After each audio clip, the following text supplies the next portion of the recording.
नमस्कार मित्रांनो, मी धीरज इंगळे स्वागत करतो नवीन एका ब्लॉगमध्ये। तारीख आहे आजची 7 डिसेंबर आणि आपल्याकडं काल आपण सुट्टी घेतली होती, डॉक्टरकडे जायचं होतं। सो आज आपल्याला रिझर्वेशन पडली होती काल 2:30 वाजताची। तर उठलो पटकन आणि आवरलो, निघाले।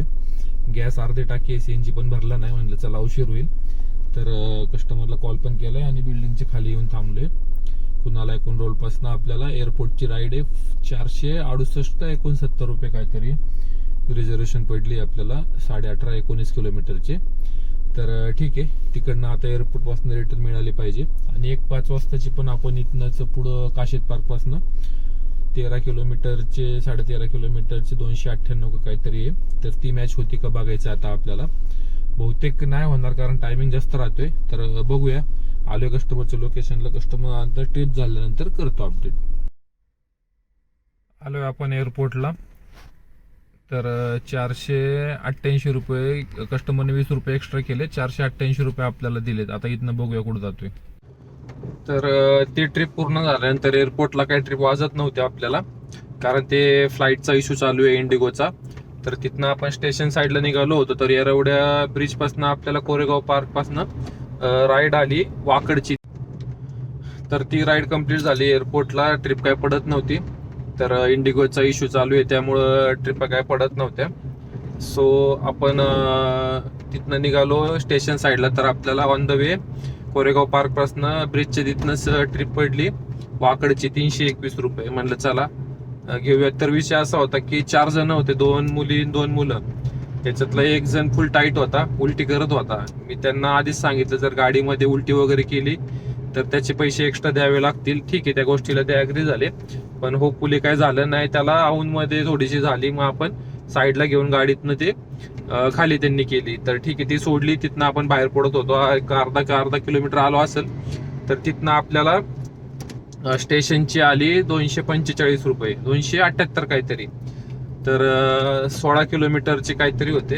तर कस्टमरला आपण मीटरने विचारलं तर ऍग्री झाले। 336 प्लॅटफॉर्म नंबर 6 सोडायचं होतं, पण कस्टमरने 350 रुपये केले। आधीच्या पण राईडचे आपले 488, तिथं आपल्या कस्टमरने 500 केले होते। तर ती ट्रिप झाल्यानंतर 6 नंबरला सोडलं। 6 नंबरला सोडल्यानंतर आपण पुढे निघालो। तर ऑन द वे आपल्याला 1.5 किलोमीटर पिकअप आणि 3 किलोमीटर ड्रॉप 107 रुपये, म्हणजे तिथल्या इथंच परत प्लॅटफॉर्म नंबर 6 सोडायचं होतं। तर ती राईड आपण कंप्लीट केली आणि तिथं 1.5 रुपये आपल्याला वेट टाइम मिळाला, म्हणजे 109 रुपये झालं।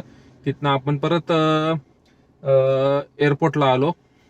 एअरपोर्ट का स्टेशनला गेलो। स्टेशन पासनं नंतर आपण निघालो होतो, परत स्टेशनला आलो। स्टेशनला ट्रिप पडत नाही म्हणून परत निघालो एअरपोर्ट साईडला। तर ऑन द वे आपल्याला रामटेकडी जो चौक आहे, आपण हडपसर पासून जो एअरपोर्टला वळतो लूप रोडला, त्या ब्रिजवर त्या कॉर्नर पासून होती। तर धानोरी, तर त्या कस्टमरने 20 रुपये ऍड केले होते। तर 190 दाखवले होते, तर 219 रुपये आपल्याला धानोरीतनं मिळाले। धानोरीतनं आपण मोकळं मग एअरपोर्टला आलो। नाही, एअरपोर्ट पासून आपल्याला मध्ये एक ट्रिप झाली धानोरीची रॅपिडोची 304 रुपये, 304। हा, तर कस्टमरचं बिल झालं, तर त्याच्यामध्ये 179 125 रुपये रॅपिडोने खिशातनं टाकून दिले, 304 रुपये मला दिले। ती एक ट्रिप झाली। आणि बराच वेळ आपण एअरपोर्टला वाट बघितली आणि एअरपोर्टला वाट बघितल्यानंतर आपले मित्र पुणे तिथं होते। तर त्यांना एक बाहेरनं कस्टमर मिळालं, त्यांनी उबेरला जे दाखवलं तेच घेऊन गेले चरोली फाट्याचे 420 रुपये। आणि तिथनं मग आपण एक 10-15 मिनिटं थांबलो तरी पडत नव्हती। शेवटी मग आपल्याला आयडिया वापरली, परत एक चक्कर मारला आपण एरो मॉलला, म्हणजे ओलाच्या ट्रिपा पडतात। तर ओलाची मला पडली मग संत तुकाराम नगर, 288 काहीतरी दाखवलं, पटकन घेतली। 15 किलोमीटर होते। तर आपण भोसरीतनं आल्यामुळं मध्ये एक कटपण 1 किलोमीटर वाचतो तिथनं दिघीमधनं। तर 15 किलोमीटरच झाले। कस्टमरला सोडले मी आता। तर टोटल आपलं काम झाले 2050 रुपयाचं आणि गाडी चालली आहे 124 किलोमीटर। आणि टाइम जे दाखवलाय ते गाडीचा घड्याळ जरा कमी माग आहे, ते सेटिंग करायचं राहिले। टाइम झालाय 8:30 वाजलेत। तर आता आपण भोसरी MIDC मध्ये। तर बघूया, आता ट्रिप पडली इथनं एक, पण ती ऍक्सेप्ट झाली नाही स्टेशनची। तर आता बघू इथं नाशिक फाट्याला जातोय का कुठं जातोय, किंवा आपण इथं थांबतोय। तर बघूया. इनिशियल आपलं 2000चं टार्गेट आपण ठेवतोयच. आणि फ्लाईट सध्या कमी होत्या एअरपोर्ट पासनं. फ्लाईट होत्या पण लोक नव्हते, कारण 2 दिवस झाले त्यांचा इश्यू चालू आहे इंडिगोचं सॉफ्टवेअर अपडेट, आणि त्यांनी एक नवीन रूल आणलाय पायलटसाठीचा. तर त्याच्या हिशोबाने सगळ्या फ्लाईट कॅन्सल झाल्यात. न्यूजला पण चालू आहे, 2 दिवस झाले ते. तर भोसरीच्या पण परवा 20 फ्लाईट कॅन्सल झाल्या, म्हणजे आपल्या इथनं पुणे एअरपोर्ट पासनं. तर ठीक आहे, बघूया पुढं काम करतोय तर करतोय अपडेट.